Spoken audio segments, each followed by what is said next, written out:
Pantekosta heranlah, ya api Pantekosta heranlah, ya api Pantekosta heranlah. Haleluya, Shalom, salam bahagia. Kita jumpa lagi di TV Pantekosta dalam program Aneh Tapi Nyata, yakni 7 peristiwa paling mematikan dalam Alkitab. Ikuti satu persatu sampai selesai. Nomor 1, mati tenggelam karena air bah atau banjir raksasa, Great Deluge. Di dalam Kejadian 7 ayat yang ke-12, dan turunlah hujan lebat meliputi bumi 40 hari 40 malam lamanya. Kita tahu semua bahwa air makin hari makin naik, makin lama makin tinggi dan menutupi gunung-gunung, bahkan 15 hasta di atas gunung tertinggi. Bahkan semua makhluk yang ada di muka bumi itu mati lemas, termasuk manusia. Saudara-saudara sekalian, pada waktu itu hampir 100% manusia di muka bumi ini punah. Semua dibinasakan oleh Tuhan karena ini merupakan reaksi Tuhan terhadap dosa, kejahatan manusia di bumi yang begitu dahsyat dan memilukan hati Tuhan, sampai ada kata bahwa menyesalah Tuhan waktu menciptakan manusia. Ini merupakan banjir yang kemudian tidak pernah terjadi lagi. Amarah Tuhan dilampiaskan karena dosa manusia. Hanya 8 orang yang selamat. Nuh, istrinya, 3 anaknya, dan 3 anak menantunya. Itulah yang kemudian menjadi cikal bakal manusia di muka bumi. Haleluya. Jadi ingat, ini pelajaran penting. Tuhan selalu bertindak memerangi dosa. Mari kita menghindarkan diri dari dosa. Jangan melakukan itu agar supaya kita selamat. Puji Tuhan. Nomor 2, mati terpanggang belerang dan api dari langit. Kita semua tahu tentang kisah ini. Kisah Sodom dan Gomora dan keluarga Lut yang diselamatkan oleh Tuhan. Kita baca informasinya. Kejadian 19 ayat 24. Kemudian Tuhan menurunkan hujan belerang dan api atas Sodom dan Gomora berasal dari Tuhan dari langit. Dan ditunggang balikannya kota-kota itu dan lembah Yordan dan semua penduduk kota serta tumbuh-tumbuhan di tanah. Kita melihat Tuhan selalu bereaksi cepat untuk mengatasi dosa. Tuhan selalu melakukan perang atas dosa dan Tuhan selalu memenangkan perang atas dosa tersebut. Sodom dan Gomora adalah kota yang indah, tapi kota yang berlabel dosa, terutama dosa homoseksual, dosa lesbian, dan kejahatan kriminal lainnya. Maka tidak tanggung-tanggung Tuhan memanggang seluruh penduduk kota, binatang, tumbuh-tumbuhan, dihanguskannya, dan kemudian belerang juga ditimpakan atas kota itu. Kota itu tidak berbekas sama sekali hingga hari ini. Tuhan tidak akan menyayangkan seluruh bumi, seluruh kota karena dosa. Ini juga menjadi pelajaran penting bagi kita semua untuk tetap stay bersama Tuhan, hidup menurut kehendak dan kemauan Tuhan. Maka Tuhan pasti menolong kita. Kita lanjut, nomor 3, aneh tapi nyata. Bencana kematian atas anak-anak sulung Mesir. Dan ini tak hanya terjadi atas anak-anak sulung, tetapi juga semua binatang-binatang di Mesir. Binatang-binatang. Mari kita tengok dalam Keluaran 12 ayat Maka pada tengah malam Tuhan membunuh tiap-tiap anak sulung di tanah Mesir, dari anak sulung Firaun yang duduk di takhtanya sampai kepada anak sulung orang tawanan yang ada dalam liang tutupan beserta segala anak sulung hewan. Perhatikan baik-baik bahwa Tuhan melakukan tindakan yang sangat ekstrim kepada orang-orang Mesir karena mereka melarang orang-orang Israel untuk pergi beribadah kepada Tuhan. Ini adalah cara Tuhan kepada orang-orang yang melarang ibadah atau membuat orang-orang tidak datang untuk menyembah Tuhan. Jika kita baca dalam ayat yang ke-30, lalu bangunlah Firaun pada malam itu bersama semua pegawainya dan semua orang Mesir, dan kedengaranlah seruan yang hebat di tanah Mesir, sebab tidak ada rumah yang tidak ada kematian. Sudah bisa kita bayangkan betapa kepedihan, duka lara yang hebat, dan kesusahan yang luar biasa melanda seluruh tanah Mesir, mulai dari Firaun, seluruh pegawainya, seluruh penduduknya, bahkan semua binatang-binatang sulung ditumpas oleh Tuhan. Betul, aneh kematian ini karena hanya terjadi pada anak-anak sulung Mesir. Aneh tapi nyata. Yang keempat, mati ditelan tanah yang terbelah.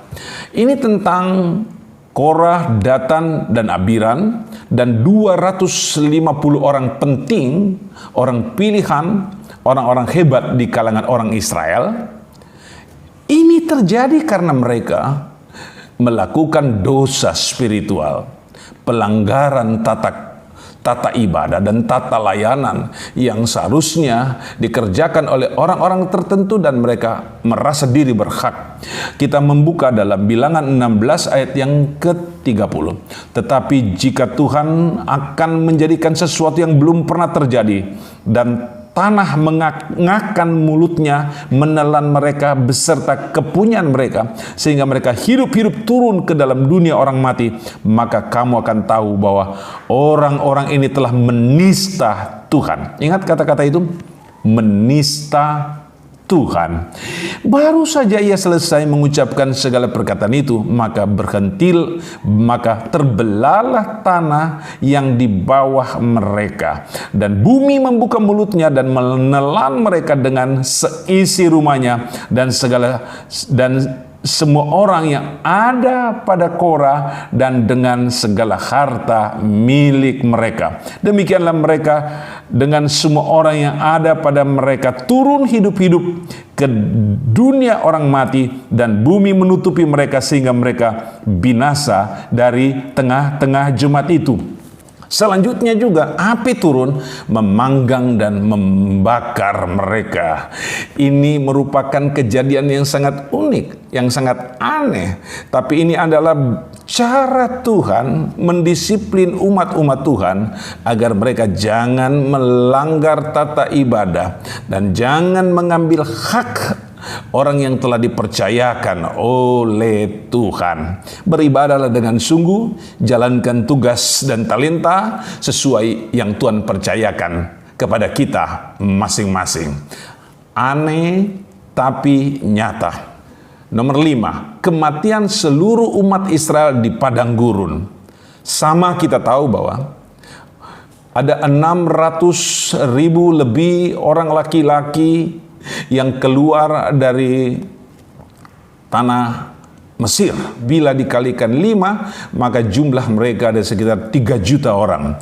Jadi orang-orang Israel keluar dari tanah Mesir berjumlah kurang lebih 3 juta orang. Tetapi Alkitab memberikan laporan kepada kita sungguh sangat membuat kita kaget. Ternyata seluruh orang Israel yang keluar dari tanah Mesir semua mati binasa di padang gurun, di padang belantara. Laporan ini tercatat dalam Bilangan 26 ayat 65. Sebab Tuhan telah berfirman tentang mereka, pastilah mereka mati di padang gurun. Dari mereka itu tidak ada seorang pun yang masih tinggal hidup selain dari Kaleb bin Yefune dan Yosua bin Nun. Dalam Bilangan 32 ayat 13, sebab itu bangkitlah murka Tuhan kepada orang Israel sehingga ia membuat mereka mengembara di padang gurun 40 tahun lamanya sampai habis mati segenap angkatan yang telah berbuat jahat di mata Tuhan. 3 juta orang Israel kurang lebih, dan mereka berjalan di padang belantara, di padang pasir selama 40 tahun, dan semuanya mereka itu dibinasakan, mati. Kenapa? Karena mereka menista Tuhan, mereka melawan Tuhan, mereka memberontak kepada Tuhan, melakukan banyak dosa, sehingga Alkitab ini mencatat mereka berbuat jahat di mata Tuhan. Hampir 100% mereka dibinasakan. Hanya tinggal 2 orang yang tetap hidup, Kaleb bin Yefune dan Yosua bin Nun. Tetaplah ikuti apa maunya Tuhan. Berkat Tuhan, hidup yang indah jadi milik kita.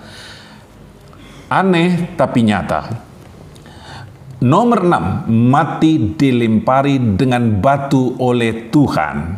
Ini terjadi dalam Yosua pasal 10 ayat 5. Lalu kelima raja orang Amori itu berkumpul dan bergerak maju. Raja Yerusalem, Raja Hebron, Raja Yamut, Raja Laksis, dan Raja Eglon. Mereka beserta seluruh tentara mereka. Mereka berkemah mengepung Gibeon dan berperang melawannya. Lalu Yosua bergerak dari Gilgal, dan dari seluruh tentara yang bersama-sama dengan dia, semuanya pahlawan yang gagah perkasa. Perang antara Israel dengan 5 raja atau kerajaan yang sangat kuat.